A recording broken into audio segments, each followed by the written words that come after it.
احکام عید الاضحیٰ، عید الاضحیٰ کے احکام، یعنی کوئی بات ہو سکتی ہے عید الاضحیٰ کے دن مستحب ہو بنسبت عید الفطر کے، اس لیے اس کو الگ سے بیان کیا۔ احکام عید الاضحیٰ مثل احکام عید الفطر، عید الاضحیٰ کے احکام، حکم جمع احکام، مثل احکام عید الفطر، عید الفطر کے احکام ہی کی طرح ہے، یعنی جس طرح اس عید الفطر کی نماز کا حکم ہے تو وہی صورتحال یہاں بھی ہے۔ جس طرح اس دن روزہ رکھنا جائز نہیں ہے تو یہاں بھی روزہ رکھنا جائز نہیں ہے۔ وصلاۃ عید الاضحیٰ مثل صلاۃ العید، اسی طریقے سے عید الاضحیٰ کی نماز، صلاۃ مضاف، عید مضاف الیہ مضاف، الاضحیٰ مضاف الیہ، اور چونکہ اس میں الف مکسورہ ہے اسی وجہ سے اضحیٰ پر زیر نہیں آیا۔ عید الاضحیٰ کی نماز مثل صلاۃ العید، عید الفطر کی نماز کی طرح ہے، تو صلاۃ العید سے مراد یہاں عید الفطر کی نماز۔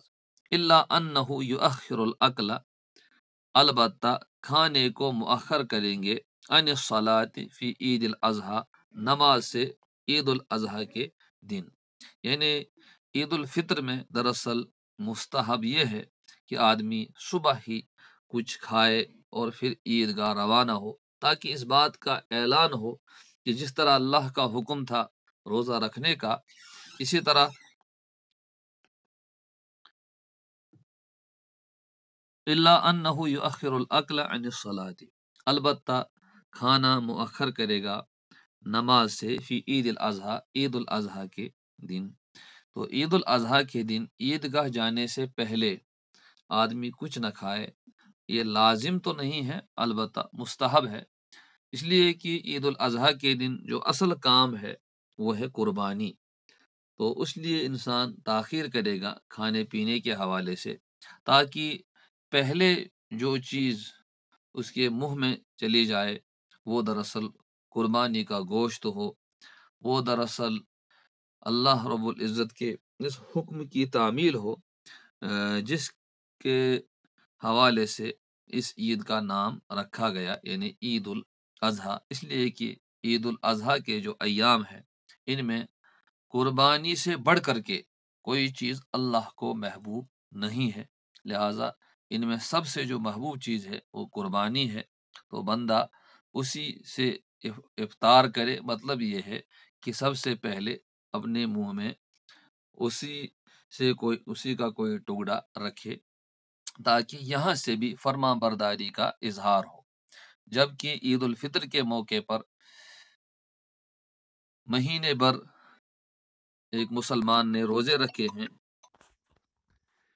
عید الفطر میں مہینے بھر ایک مسلمان نے روزے رکھے ہیں تو اللہ کے حکم کی پابندی کی ہے، اب اللہ ہی کا حکم ہے کہ آج روزہ نہیں رکھنا ہے، لہٰذا جب عید الفطر ادا کرنے کے لیے، یعنی اس کی نماز ادا کرنے کے لیے نکلے تو اس وقت وہ اس حکم کی تعمیل کر چکا ہو۔ وَيُعَلِّمُ وَيُكَبِّرُ فِي الطَّرِيقِ جَهْرًا، اسی طریقے سے عید الاضحیٰ کے موقع پر جب عیدگاہ جائیں گے تو یا واپس آئیں گے تو آدمی زور زور سے تکبیر پڑھتا ہوا چلا جائے، جبکہ عید الفطر کے موقع پر مستحب ہے کہ آدمی سرًا تکبیر کہے۔ وَيُعَلِّمُ أَحْكَامَ الْأُضْحِيَّةِ، اسی طریقے سے جو امام ہے وہ عید الاضحیٰ کے موقع پر قربانی کے احکام لوگوں کو سکھائے گا۔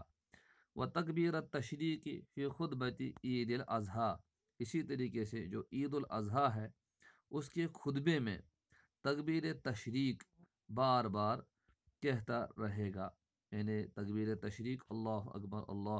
الہ الا اللہ واللہ اکبر وللہ الحمد۔ تو یہ دراصل عید الاضحیٰ کے حوالے سے زیادہ مستحب ہیں، اور عید الفطر میں گویا کہ اگر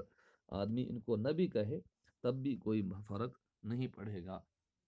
یجوز تأخیر صلاة عید الاضحیٰ الی الثانی عشر من ذی الحجہ اذا کان عذر، اسی طریقے سے عید الاضحیٰ کی جو نماز ہے یجوز تأخیر، یعنی اس کی تاخیر جائز ہے، اس کو مؤخر کیا جا سکتا ہے الی ثانی عشرہ من ذی الحجہ، ذی الحجہ کی 12 تاریخ کو، یعنی تیسری عید کو، اذا کان عذر، جب کہ عذر ہو، تو وہاں عید الفطر کے موقع پر صرف اگلے دن ادا کی جا سکتی ہے، جبکہ عید الاضحیٰ کے موقع پر اگلے دن کے بعد ایک اور دن ادا کی جا سکتی ہے، لیکن یہ اس وقت ہے جب کہ اس طرح کا کوئی عذر ہو۔ یجب تکبیر التشریق مرتن جہرن من بعد فجر یوم عرفہ، اور ایک اور بات ہے وہ یہ ہے کہ تکبیر تشریق، یعنی یہی جو اللہ اکبر ہے، تو یہ واجب ہے ایک بار جہرن عرفہ، یعنی 9ویں ذی الحجہ کے فجر کے بعد، من بعد فجر یوم عرفہ، یوم عرفہ کے فجر کے بعد سے، وہ الیوم التاسع من ذی الحجہ، اور وہ ذی الحجہ کا 9واں دن ہے، اس لیے کہ اس دن حاجی دراصل میدان عرفات میں ہوتے ہیں، اسی لیے اس کو عرفہ کہتے ہیں۔ الی عصر یوم الثالث عشر، اور کہاں تک تکبیرات کہیں گے؟ 13 ذی الحجہ، من ذی الحجہ،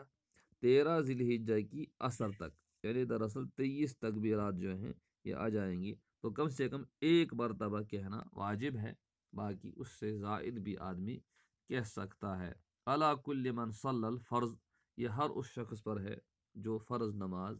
ادا کرتا ہو، فرض نماز پڑھتا ہو، سواء صلی جماعتن او صلی منفردن، چاہے آدمی جماعت کے ساتھ نماز پڑھے، چاہے انفراد کے ساتھ نماز پڑھے، مسافرن کان او مقیمن، حالت سفر میں ہو یا اقامت میں ہو، گھر پر ہو، ذکرن کان او انثی، مرد ہو یا عورت ہو، قروین کان او حضرین، دیہاتی ہو یا شہری ہو۔ گویا کہ تکبیر تشریقات جو ہے یہ ہر کوئی تو فرض نمازوں کے بعد ان خاص دنوں میں ادا کرے گا۔ تو یہ کچھ باتیں تھیں جو عید الاضحیٰ کے حوالے سے انہوں نے الگ نقل کی۔